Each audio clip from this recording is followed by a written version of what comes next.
وما هي الحياة الحقيقية؟ سؤال أجيبه: حياة الآخرة، لقول الله تبارك وتعالى: وإن الدار الآخرة لهي الحيوان.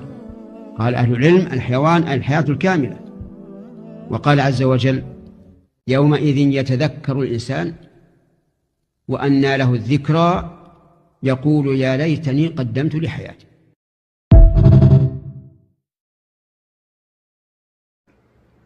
Assalamu alaikum rahmatullahi wa barakatuh. Hope you're doing well. So the noble sheikh reminded us of how important it is to recognize the temporariness of our life on planet Earth. That the real life is the hereafter. It's so easy to get caught up in worldly affairs because you're seeing constant worship of materialism and class warfare, where people from the first world looking down upon those in the third world, where wealthy people or even some middle class people despising those on food stamps.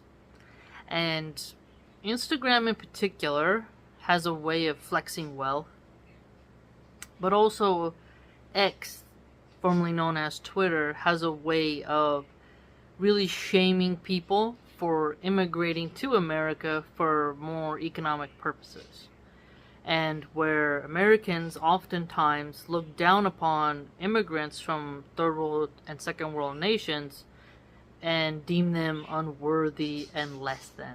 So you have a lot of people who are intelligent and they have grit, they have drive, and they want to come to make some money, and they have this sort of pain inside of them where they want to keep up with the Joneses, is what we call it. They want to get wealthy and show Westerners, hey, I have cash, I can make money, and they kind of want these roles to be reversed, and there's a lot of economic competition. And prosperity is great, no doubt about it.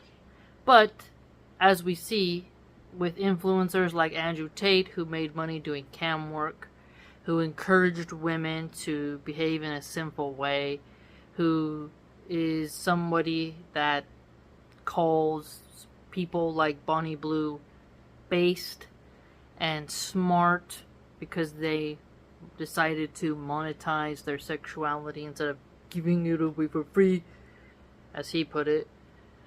We can see how many women get lost in the sauce and think money is the end all be all.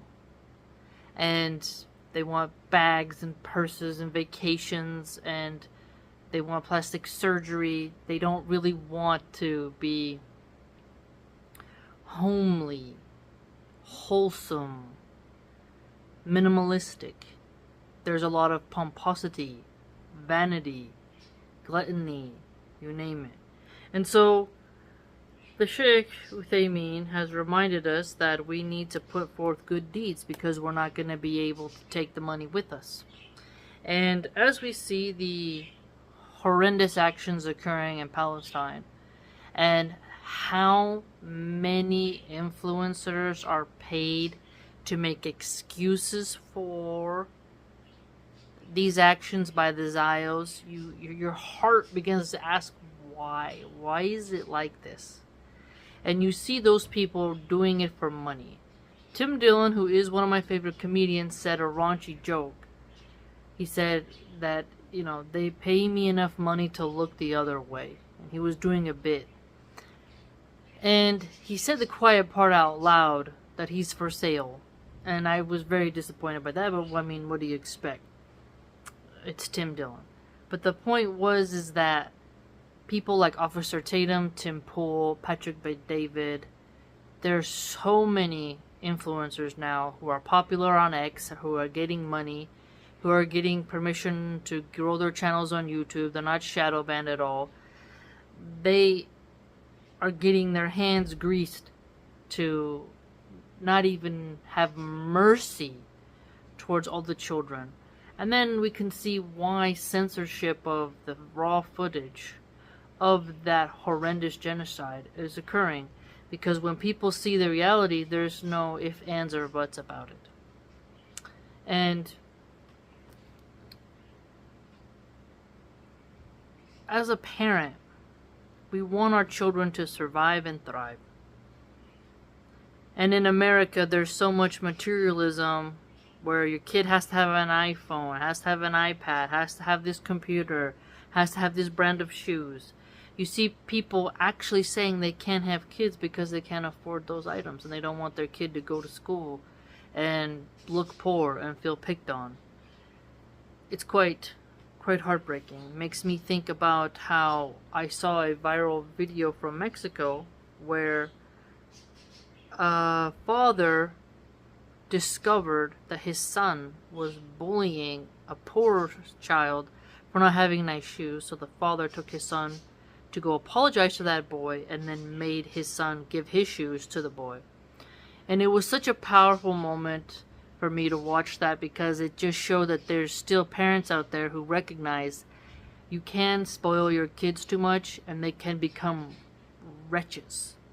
They can become little Joffrey Lannisters, and that you need to nip that in the bud before they become tyrants who are misers and very haughty when they're older. There is also a post by Andrew Tate where he says wage gap. And let's see if I can remember to include it in here. But it's him in front of his stupid fancy car, and there's a brown immigrant on a bicycle who's delivering food. I think in the UK, some countries, they got like a yellow square box on their back and they're delivering food. We don't have that here. Usually people just drive in their car because, you know, distance and traffic and whatnot. But I guess in some places they deliver that way, but it shows that person on their bicycle going by and then him standing really haughtily, like haughty. He is the most arrogant person I think I've ever seen on social media. And sure, some people get inspired by that, but as a believer, this sheikh reminds us that you can't really bribe your way into paradise. You're going to take your deeds, send forth something, acts of good, put in a water well, sadaqah jariyah, I believe is how you pronounce it. You put out knowledge, and then people learn from that knowledge. You benefit when you die. You have a pious child who prays for you when you're dead. Things that go forth and continue to unfold blessings upon you.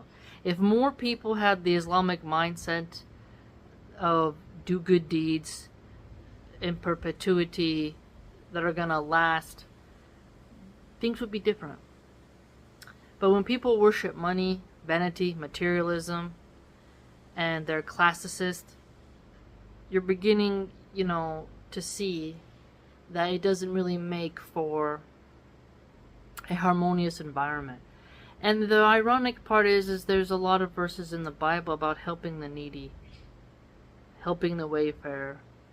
But yeah, you'll have American Christians who have had it so good for so long that they think that their country, our country, can't become a shithole. I do wonder what would happen. Like, what would it feel like if the American Empire became the new Libya, the new Ethiopia, the new Somalia, or just all came crashing down because empires rise and fall? And how the world would laugh, rejoice, and dance because Americans for so long have put their noses in the air and felt that they were better than everyone else. And done regime change wars around the world, meddled and kept nations in satellite status as orbiters. Really gotta think about that, examine that. America turning its back on immigrants and refugees, and then what it would feel like for an American to want to be an economic migrant themselves, but to be turned away. Allah subhanahu wa ta'ala is the most wise. And so, do your level best to not forget the purpose of your life, what is the real life, and there's nothing wrong with wanting to have good infrastructure, clean water, some like enjoyment, like you want a nice gaming console, sewing machine, air conditioner, but the point is that you don't get attached to it. You don't think everything is permanent, because if you're working all the time trying to get money for the wrong reasons, to buy useless stuff that won't benefit you in the hereafter, and then you die within 2 or 3 days, it was all for nothing. You focused on getting toys around you. You didn't focus on putting knowledge out there, gaining knowledge, and doing good deeds. You need to send things forth. A very good reminder. So if a Magatardian Christian looks down upon you for being from the third world, or not having the fanciest car, not having an iPad for every single kid, or something like that, just understand they will be broke in the hereafter. Whereas if you keep being diligent about stacking good deeds with sincerity, you will be better off than them. Healthy reminder. Please like, comment, subscribe, join the blog.